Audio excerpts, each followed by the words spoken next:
All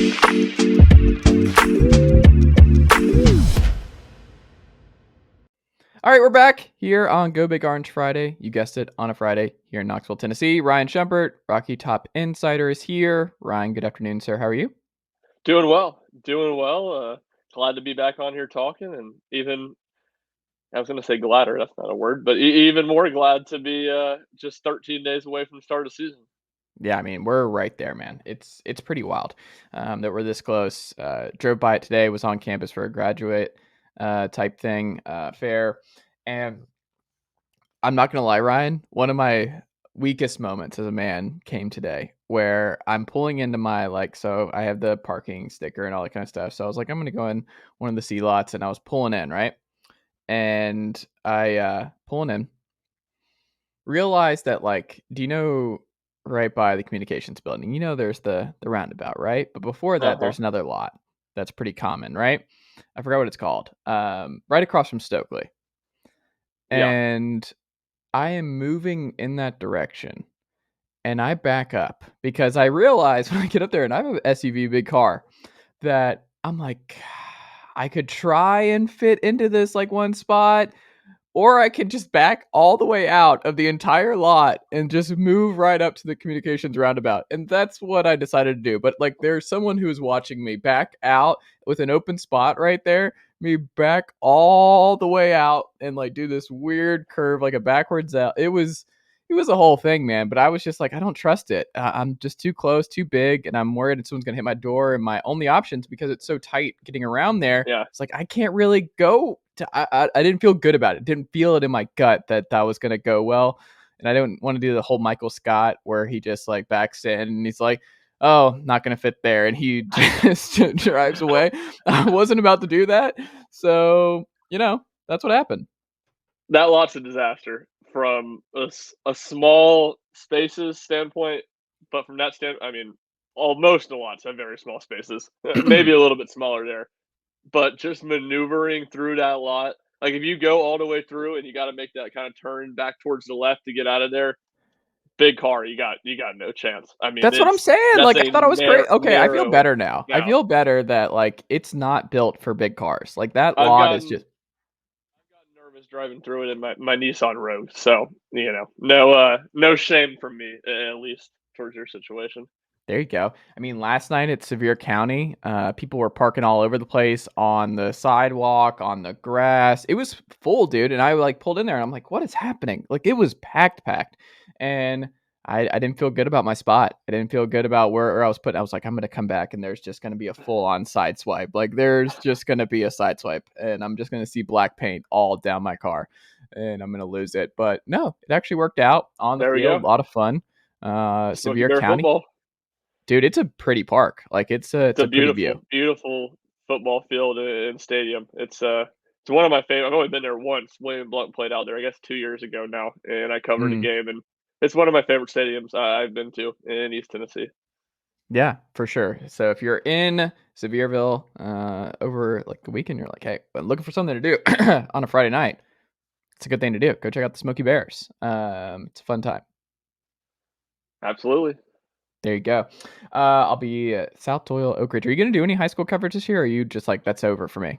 No, I'm gonna keep doing it. At least a handful of games. I'm going out to Clinton tonight to watch William Blunt. Actually, first game, a new coach. I know his name. I'm blanking on it. Had it sent to me, but I'll be watching the dawn of a new era in William Blunt football tonight out at Clinton.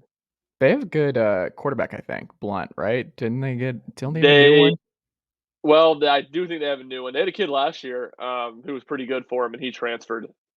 Want to say maybe Farragut. That could be wrong, but Huh. he was he was good. He was very much a pocket passer, and their new coach they brought in to run into wing T, so kind of made sense that he wanted to go play somewhere else. Do you know who else runs the wing T in East Tennessee football? Ryan Schumpert on the high school level.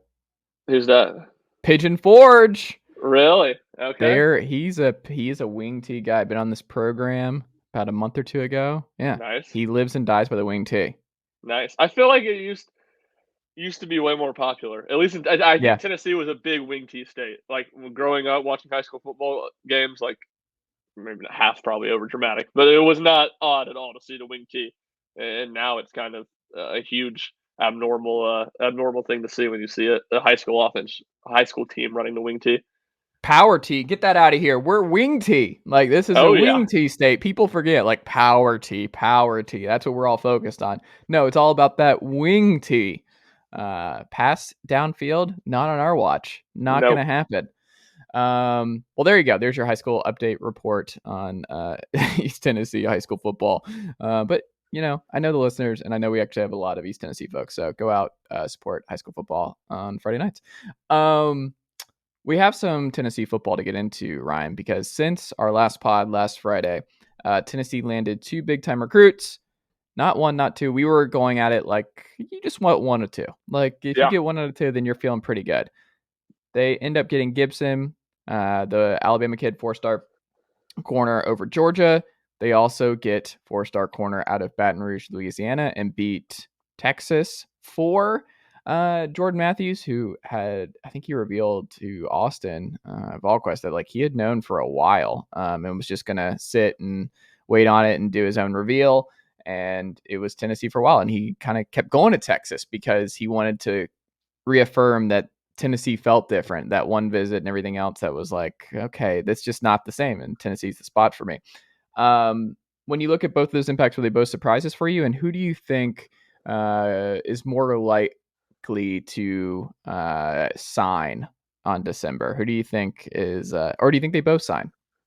I think they both signed. For Okay. one, if I'd said which one would you be more concerned about for a flip, I'd probably say Gibson, just because Huh. Georgia's in on it, and the Jordan Matthews one. Now I wasn't surprised by Gibson. I was surprised by Jordan Matthews, and it kind of say he couldn't, visit or go somewhere else, but the fact that Tennessee survived the multiple visits to Texas for him to kind of reaffirm, that feels really solid, and not to say that Gibson's doesn't, but anytime Georgia's pushing for a kid, I think you have a little bit of concern there. And look, I think as between Gibson and Sham Umarov, to me, those two are so impactful just from it's not beating Tennessee, beating Georgia, beating Alabama, beating Ohio State, Clemson, any of these top recruiting teams. It's going to be a really big challenge. And I wouldn't say things were completely even with those two kids, because I think Tennessee was, for both those kids, Gibson and Sham, were in way longer, going after them hard than Georgia was in that full recruitment. But I do think that's a really good sign for Josh Heupel that Kirby Smart and that coaching staff can't come in 3 weeks to a month, which I think was kind of the case for both those kids, and put on the full court press and overcome what Tennessee had been doing for 6 months in recruiting. I think that's a huge kind of first step towards Tennessee getting back to being able to compete with the best of the best in recruiting, is making sure these guys that you spent time on and they try to come in late, you land them. And I think that was huge in Gibson's case. His last visit was to Georgia. Both those kids, their last visits weren't to Tennessee. And obviously Texas isn't on the field, doesn't have the pedigree that Georgia has in recent years, but that recruiting class they have right now is really, really good. So to me, those were both really impressive gets. And when you looked at Tennessee's defensive back, the commits they had in the 2023 class, they had a lot of safeties. You felt good there. You get Christian Conyer, the corner out of Kentucky. That was a long time target. You felt good, but you needed a few more bodies at corner. And to get those two guys, I mean, I think Tennessee ended up landing probably 3 of their top 4, if, maybe 5 or 6. But really, to me, Shaquem Jackson's the other guy that stands out. Those seemed like for a long time were the 4 corners that Tennessee was really targeting. And for Tennessee to land 3 of them, I think that's huge. Interesting. I'm also just so when you look at the rest of this class, so it's very heavy defense, like a lot more defensive players in this class than offensive players. The one thing we're left to is like what defensive line and offensive tackle. Like what else is out there? Who are the last remaining targets for Tennessee to fill out? Because we're down to what, just a couple of spots open for this class. Yeah, and that's the thing that's a little bit different now. I think they're at maybe 21. I want to Yeah, say 21 commits right now, and typically you think, all right, you got 4 more spots to that 25 number. That 25 number is gone. It's yeah. you just got to stay under the 85, and we know Tennessee right now is under the 85. They have been since the evacuation of players after Pruitt was fired. We know that I think the loss of scholarships is something that they self-imposed last year, even though it was going to Mm, happen either way. I think the one thing you look at there, you wonder Yeah, when that punishment comes, is a loss of scholarships part of it? I think that would make sense. But if not, Tennessee's got room to take more than 25 guys. And I do think right now there aren't, a ton of names. I feel like the guys we've heard for a while, not all of them, but most of them have kind of made their decisions and wanted to make their decisions before their senior year of high school. I think what you'll see now, Tennessee continuing to recruit a lot of kids who went elsewhere, Lucas Simmons being one that really stands out. And then high school season start this weekend, they're going to start evaluating tape, figuring out, kind of reassessing their board is my guess. And offensive tackle, I think, will be a big position there, as I think they want another body at that spot. But I think you're kind of at that part where it's a little bit of a reset in the recruiting calendar. A lot of tons of guys made their decision before their senior year of high school. Now you have the guys that haven't, and I think Tennessee's going to be doing a lot of evaluation of those guys and trying to figure out with whether it's these last four spots or they have room to go for more and add 28, 30 guys in this class, figure out exactly who they want and get ready for a push late in November and then obviously before the early signing period in December. Interesting. Ryan, when you look at the preseason poll, AP top 25, Tennessee left out. The Josh Pate poll, though, has Tennessee I at was number just thinking that the 15. JP poll. Yeah, so people are saying like that's the actual poll that we go with on this program.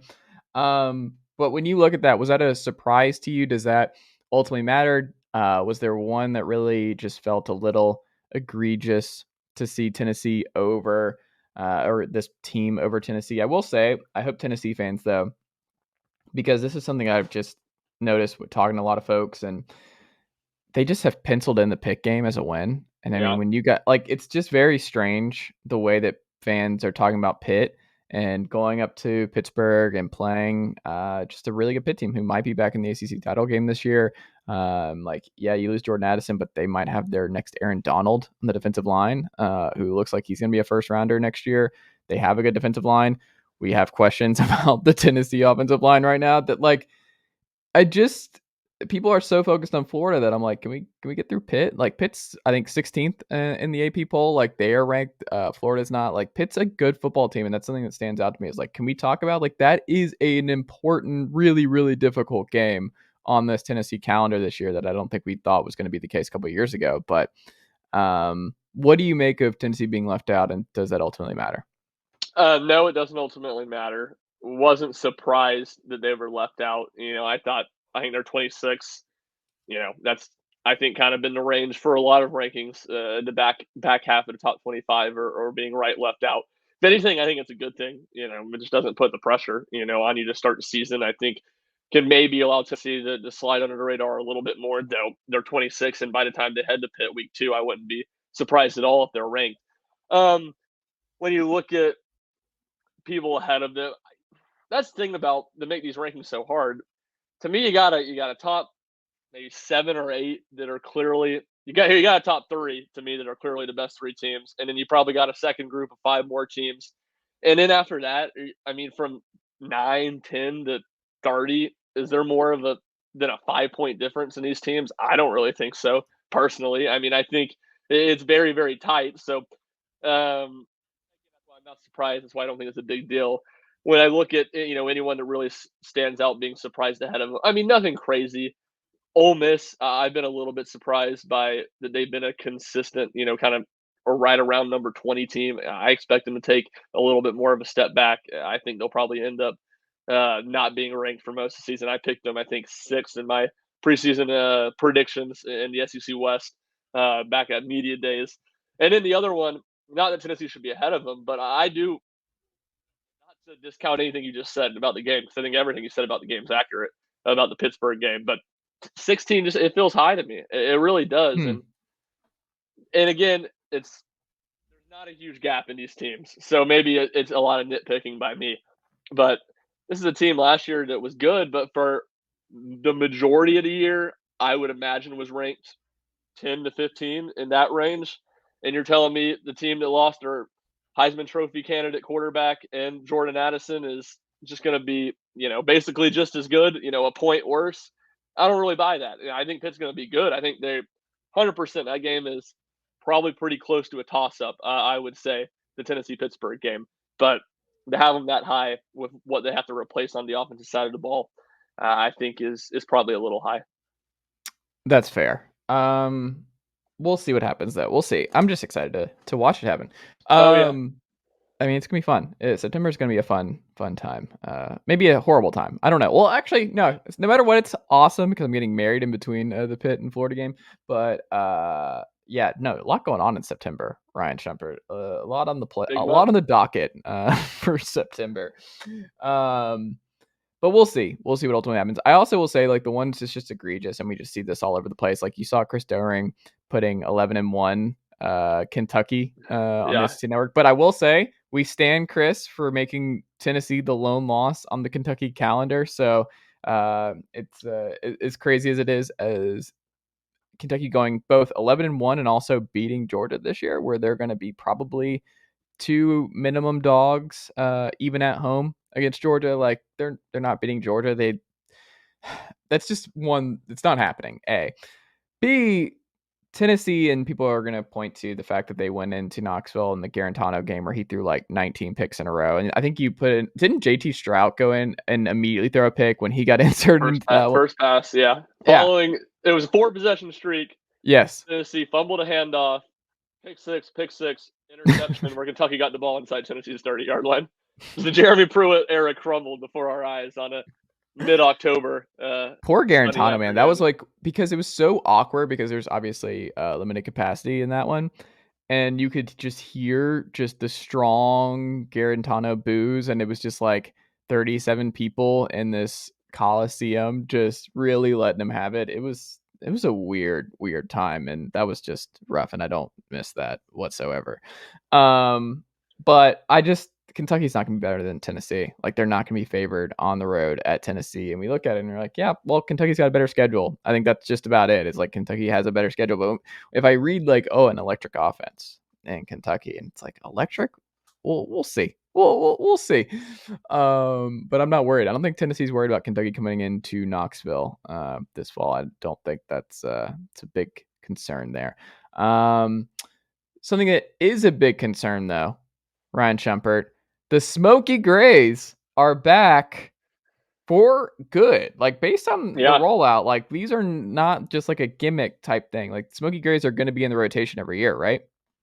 that's what it makes it sound like. I mean, 4-year plan to wear them 3 different Smoky. I mean, the ones they're wearing this year, the ones they wore back when Butch Jones Yeah. was Tennessee's coach, and then the next 3 years, it sounds like they're going to be 3 different Smoky Gray uniforms all 3 years. So that'll be interesting. I'm kind of neutral. I'm neutral on the jerseys. Jerseys are fine. Hmm. I don't think they're great. I don't think they're bad. What I dislike, disdain, I don't get the need for 2 alternate jerseys. Choose gray or choose black. Hmm. I want, and if you want to wear them once a year, that's great. Wear them a second time, I guess I'm not going to complain too much, though I'm not going to like it. But when you look at it, and this year is a little bit better because you go on the road to LSU and you're going to get to wear your orange jerseys. But let's put that aside. Let's say this is one of the 11 years that Tennessee's not playing LSU at LSU. You got 4 SEC games on the schedule. You got 4 big time home football games inside Neyland Stadium, and you're not going to be wearing orange jerseys for half of them. That rubs me the wrong way personally. And again, this year it's a little bit different because you're going to get to wear them at LSU. If you have a game like Pittsburgh at home, that's another big game where you can wear. So you have 3 big games at home where you're wearing orange uniforms. But I hope it Wait, how doesn't. many games are they? They're only doing the Smokey Greys once this year, right? I'm sure they'll wear the blacks a game Do too. we? Is Oh, my they haven't point. announced that though. Do we think the Blacks are? I thought that was out. No, I think the blacks are still on. I think they'll wear Oh, both. That's my whole point. I guess I should say but they is haven't that announced that. Are black. we sure? Like, are we getting the white helmets with the black uniforms again, or would they put the black helmets now finally with the black uniforms? I don't know. That's a good question, but I expect Tennessee will wear the black uniform. My guess right now. Interesting. Let's get the date. August 19th, Friday, August 19th, Big Orange Friday. Tennessee is wearing the gray uniforms against Florida, the black uniforms against Kentucky. That's my prediction. Ooh, I would like lock in Gray versus Florida. Like, that's like, just go ahead and lock that in stone. Like, they're just looking at it as like, when was the last time we beat Florida? The Smoky Grays at home. Yeah, all right, Yeah. we're doing that. Josh Dobbs needs to be on the sidelines. I don't know what his Cleveland schedule is that weekend, but we need Dobbs in the gray gray jersey on the sideline for that one for good luck.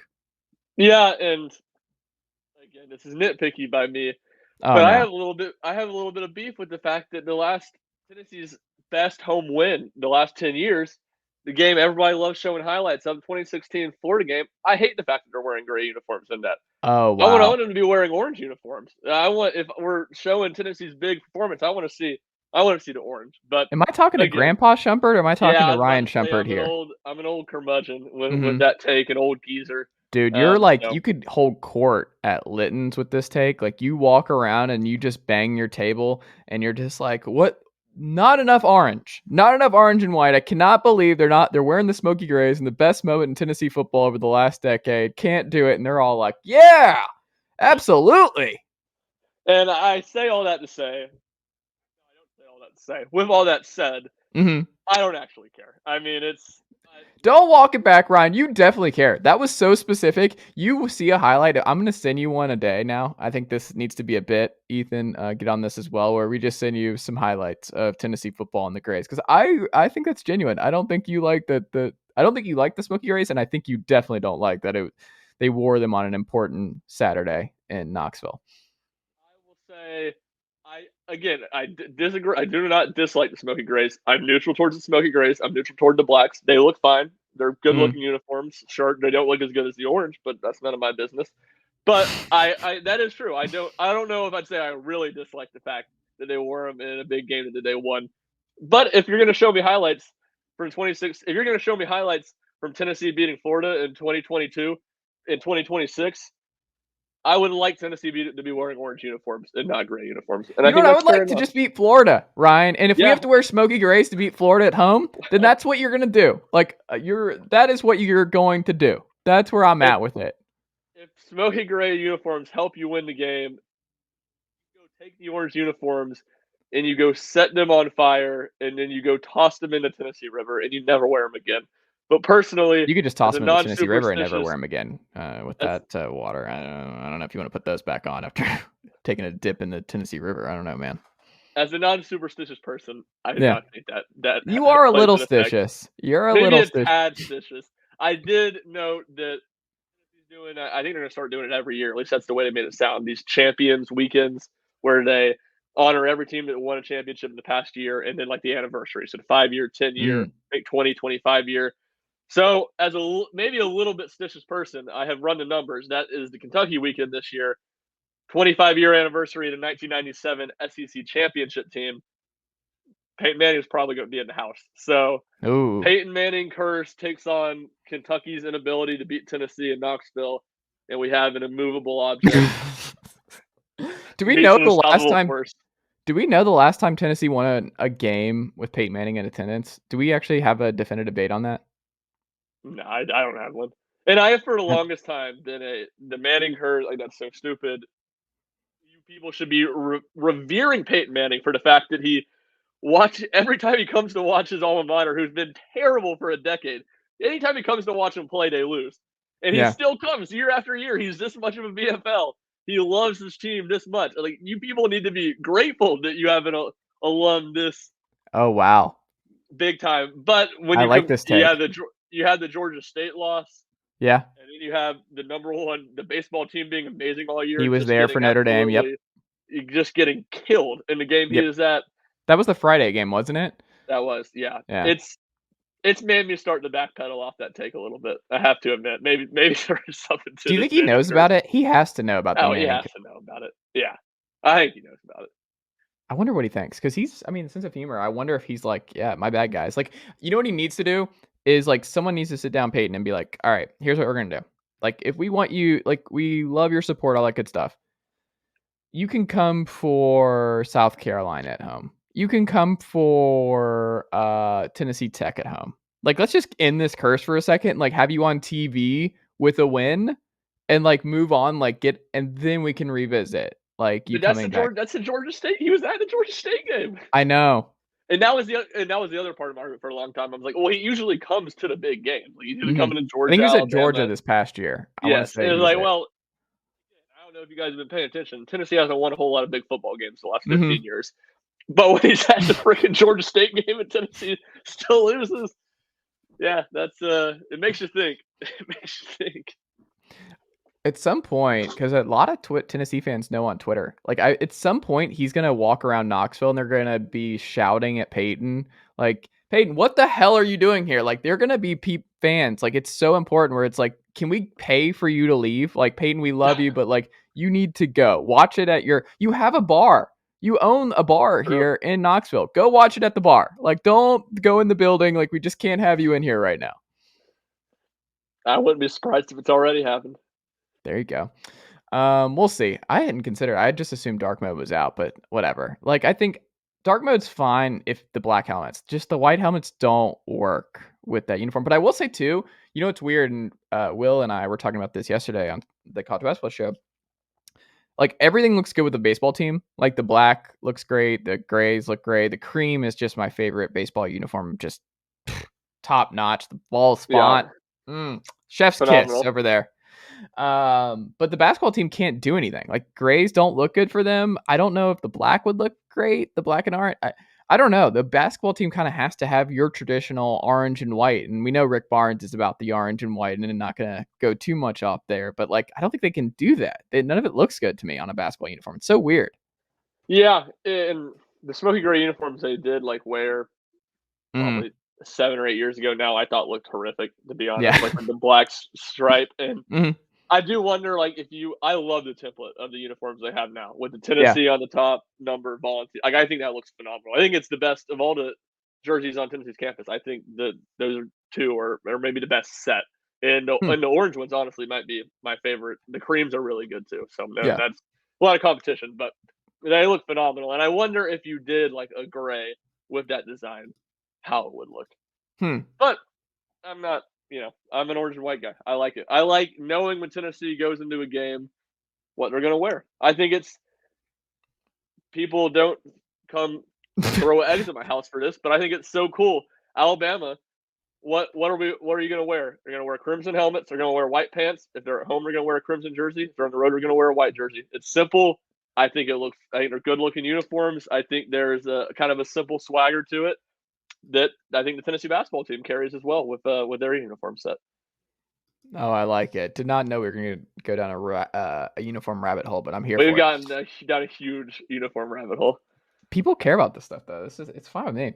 Um, Last thing on football. Who do you think is going to be the biggest surprise starter in the Ball State game now? Who do you think Tennessee fans are going to be like, "Whoa, he's starting"? Who do you think that is? I don't think there's going to be one in the Ball State game. To be honest, I think it'll Okay. be a lot of status quo early on. I will say my prediction we'll say by Florida.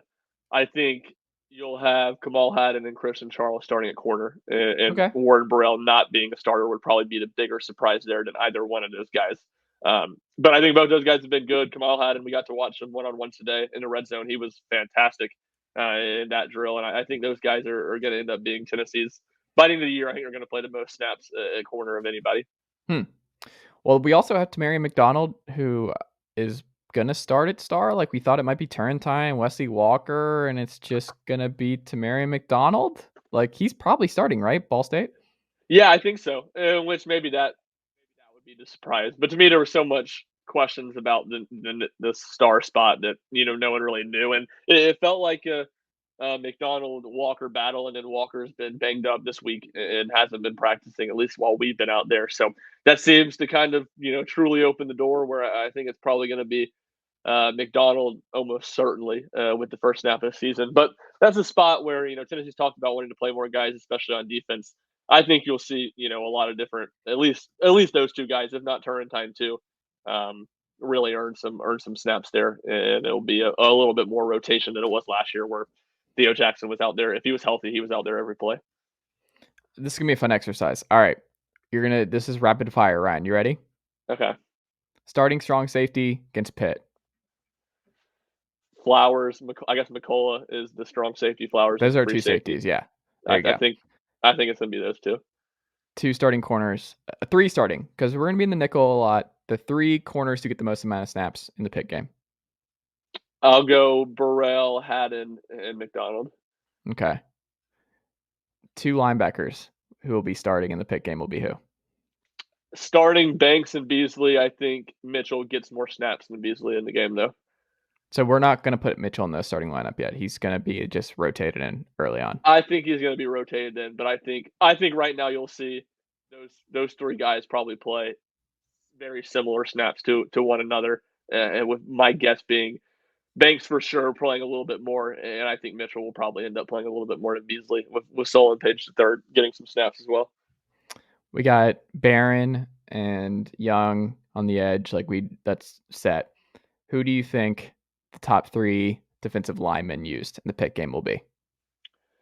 Amari Thomas for sure. I'll go. The other two, I think it's really fascinating. And I think that's kind of been a hard one to get a read on.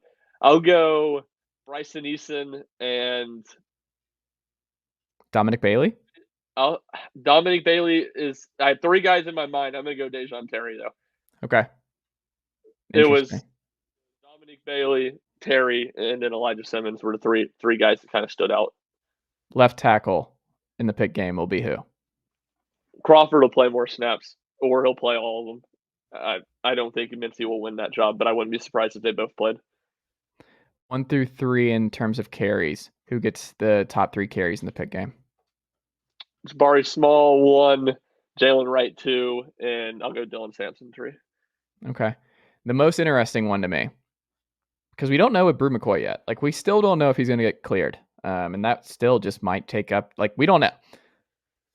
Who would you guess starts out wide, opposite of Cedric Tillman, and who lines up in the slot for Pitt? Jalen Hyatt in the slot for sure. I think Brew McCoy, if healthy, if eligible, he is, unless something changes, he's healthy right now.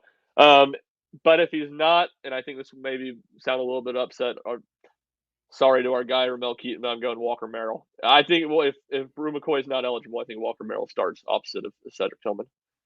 Once Garantano's career had ended, that was it for Ramel Keaton. That was Ramel's dude. Those two, they had the connection. We talked about that's when we first knew each other, Ryan. That was a tradition Yes. unlike any other. Is that was his jam. He loved finding Ramel Keaton. That was his one go-to. Ramel had a lot of drops, unfortunately, but Garantano liked Ramel Keaton and has not been the same ever since.